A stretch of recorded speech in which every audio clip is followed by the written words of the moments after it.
Bonjour, merci pour cette interview.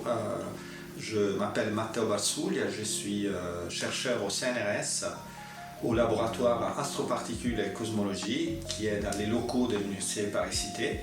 Je travaille dans le domaine de l'astronomie des ondes gravitationnelles. J'ai fait mes études en Italie, je suis originaire de Pise, et donc pendant mes études, j'ai eu la chance de faire un projet Erasmus, donc en France. Et pendant ce projet, je fais un stage dans le domaine des ondes gravitationnelles, donc c'était le futur projet Virgo dans lequel je travaille aujourd'hui.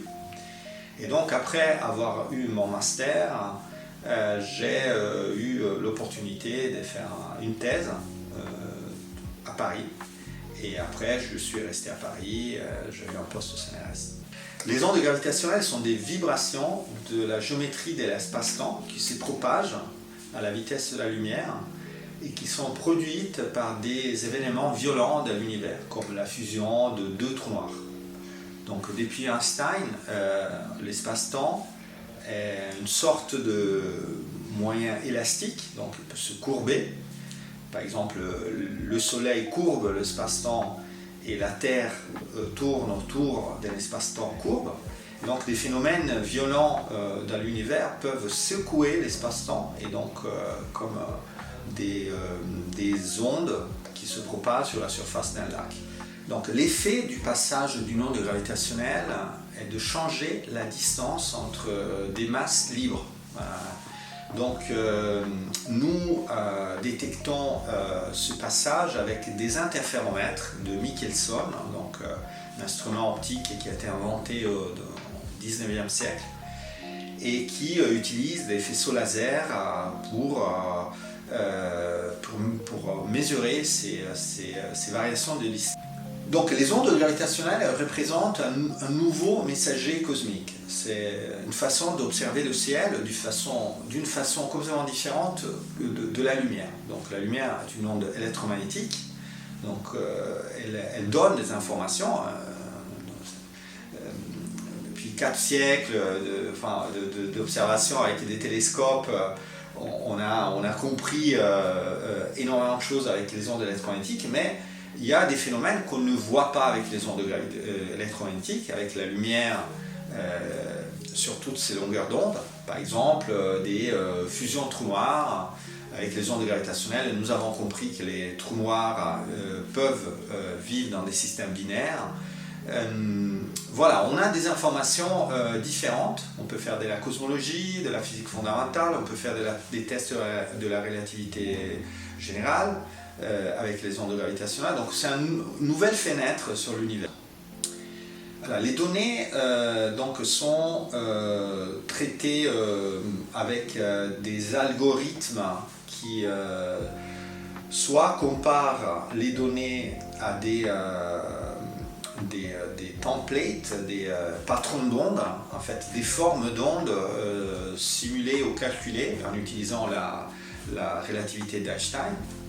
Et donc on compare les données avec ces patrons d'ondes et quand il y a des données qui rassemblent à un patron d'onde, on conclut qu'il y a le passage d'une onde gravitationnelle. Donc on combine les données de plusieurs détecteurs. Donc il y a deux détecteurs aux États-Unis, le projet LIGO, le projet Virgo en Europe, et puis un projet japonais.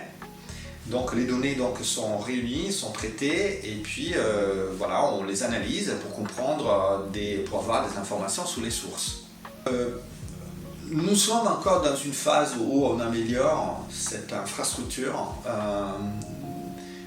donc Virgo, et parce que nous pouvons encore l'utiliser pendant plusieurs années. Donc là, en ce moment, nous sommes dans une période d'observation et puis il y a des améliorations à faire. C'est vrai qu'au bout d'un moment, il n'y aura plus la possibilité d'améliorer le détecteur et donc si nous voulons continuer dans cette science, il faut passer à des instruments différents, plus grands. Donc il y a des projets à l'étude. Un projet européen qui s'appelle Einstein Telescope, il y a un projet américain qui s'appelle le Cosmic Explorer, Et puis, il y a d'autres projets qui observent des choses un peu différentes, des sources d'ondes gravitationnelles différentes, comme le projet LISA, donc un détecteur dans l'espace. Alors, rester curieux, c'est très important, toujours se poser des questions. Parfois, les métiers deviennent des routines, mais il faut toujours voir la partie un peu exceptionnelle et merveilleuse de ce qu'on fait. Évidemment, c'est un travail qui est sur les détails, mais aussi voilà, voir la vision d'ensemble, c'est de comprendre pourquoi on le fait et rester ouvert. Voilà, rester ouvert parce qu'on fait tout ça pour comprendre le monde et pour comprendre nous-mêmes.